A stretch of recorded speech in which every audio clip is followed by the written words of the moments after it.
finalmente los recursos públicos es una obligación de las instituciones y una forma de responder a las exigencias de eficiencia que una sociedad como la nuestra, con notables problemas de desigualdad y pobreza, realiza. De ahí que los primeros 2 meses de cada año, este Consejo General apruebe un acuerdo de medidas de austeridad y racionalidad presupuestal en cumplimiento a lo que dispone la ley y el decreto de presupuestos de egresos de la Federación. Se trata de que las instituciones públicas, con base en el presupuesto autorizado por la Cámara de Diputados, lleven a cabo una revisión adicional de los recursos programados para actividades no sustantivas y las eventuales economías que se generen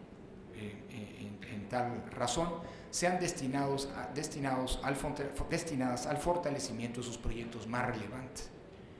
En el caso del Instituto Nacional Electoral, las 17 medidas de racional y disciplina presupuestaria que se presentan el día de hoy y que se estima generarán ahorros del orden de 115 millones de pesos, deben verse en conjunto con las disposiciones y decisiones tomadas para hacer de esta autoridad electoral una institución más moderna y eficiente. Conviene recordar en este sentido que, 1.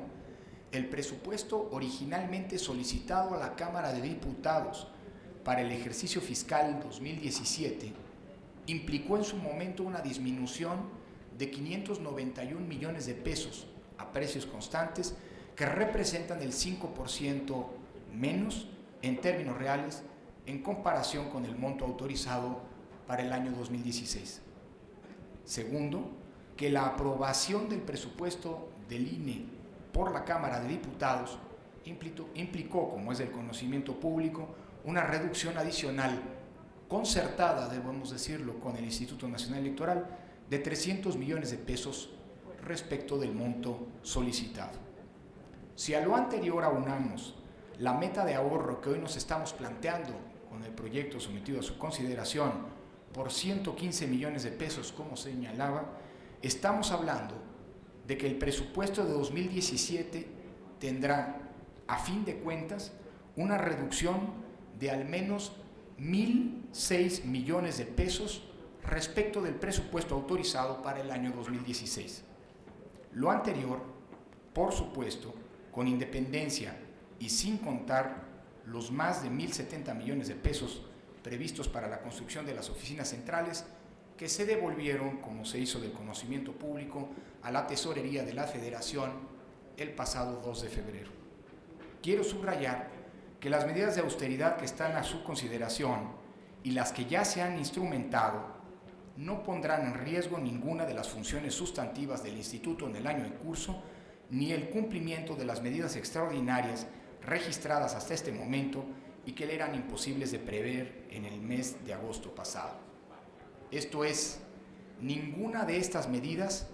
afectarán pues la participación del INE en la organización de las elecciones locales de Coahuila, Estado de México, Nayarit y Veracruz, en los que podrán votar 20 millones de electores, la quinta parte del padrón electoral actualmente vigente, ni tampoco las relativas al proceso electoral federal 2017-2018, que iniciará, como es sabido, en el mes de septiembre y mediante el cual se renovará el Congreso de la Unión, la Presidencia de la República y se celebrarán elecciones en 30 estados.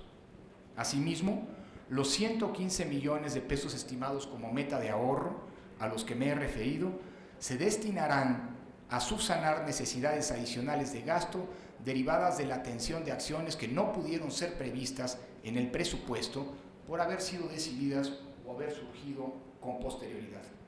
Tal es el caso de la asunción del PREP y del conteo rápido del estado de Nayarit, los gastos derivados de la verificación de firmas de las 2 solicitudes de iniciativas ciudadanas que fueron presentadas por las cámaras del Congreso de la Unión a ese instituto para su validación, la eventualidad de enfrentar la organización de elecciones extraordinarias que por supuesto no puede anticiparse, la existencia de actividades que no podían preverse al momento de aprobar el presupuesto de 2017 en agosto pasado, derivadas, por ejemplo, de la aprobación del reglamento de elecciones con posterioridad a la aprobación del presupuesto, la probable distritación derivada de reformas constitucionales que están en curso en los estados de Sinaloa y San Luis Potosí y que nos llevarían a volver a distritar, en su caso, la geografía electoral de aquellas entidades, entre muchas otras. Asimismo, tendrán que asumirse este año los incrementos de gasto derivados de efectos en el tipo de cambio y la inflación que no podían haber sido considerados al momento de presupuestar en 2017. Para darle absoluta claridad y certeza a las medidas incluidas en este proyecto de acuerdo, la Junta General Ejecutiva en breve aprobará los lineamientos de operación respectivos. En el mismo sentido, he instruido a la Secretaría Ejecutiva para que la Dirección Ejecutiva de Administración lleve a cabo un seguimiento puntual a los efectos presupuestales que tengan las medidas que el día de hoy, en su caso, estaremos aprobando, para que sus resultados puedan ser cuantificables de forma transparente durante el ejercicio fiscal de 2017. Y así como hemos establecido el compromiso de hacer un reporte trimestral del andar de las cuentas de esta institución, no solamente a la Secretaría de Hacienda, como estamos obligados, sino de cara a la sociedad, al público, en esos mismos reportes estaremos,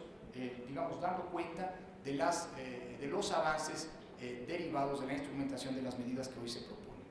Se trata de un conjunto de medidas de racionalidad y disciplina presupuestal que constituyen la respuesta del INE ante el contexto de incertidumbre económica que vive el país e incluso frente a las exigencias que algunos sectores de la población manifiestan hacia las instituciones públicas en general.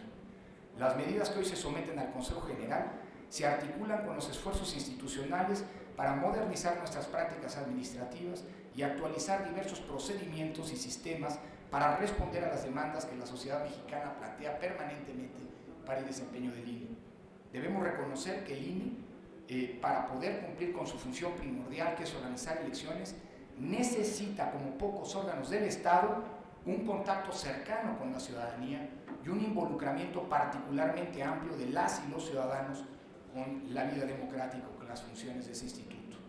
Asumamos que si los ciudadanos no acompañan al INE en sus tareas, esta autoridad no podría cumplir con el mandato constitucional de hacer elecciones. En ese sentido, el INE no puede ser refractario ni a las preocupaciones de la sociedad, ni indolente frente a los bajos niveles de confianza que tienen las instituciones públicas y que inevitablemente debilitan los procesos democráticos. Por eso, por ese cobro de conciencia, es que hemos presentado una serie de medidas de austeridad en enero pasado y ahora las reforzamos con las que se incluyen en este proyecto. Las elecciones son nuestra mayor prioridad y los ciudadanos estarán más dispuestos a participar en ellas si el INE continúa acercándose a la ciudadanía y construye en ese sentido mayores vínculos con ella, siendo sensibles a los esfuerzos que hemos venido realizando y que tienen ese propósito. Antes de dar la palabra al consejero Nasif, permítanme hacer una moción para señalar que lo que se ha planteado y que no está reflejado en el proyecto, como por ejemplo la estimación del monto de 115 millones que he señalado, o bien el compromiso de trimestralmente incluir en los reportes trimestrales el andar, digamos, de la consecuencia de estas medidas y algunos elementos de forma muy menores tendrán que ser incorporados no solamente en las consideraciones. Me permito hacer señalar, no cambia, salvo estos puntos mencionados, en lo esencial el proyecto que ustedes conocen, con algunas variaciones, repito, de forma. Señor consejero Nasif, tiene la palabra.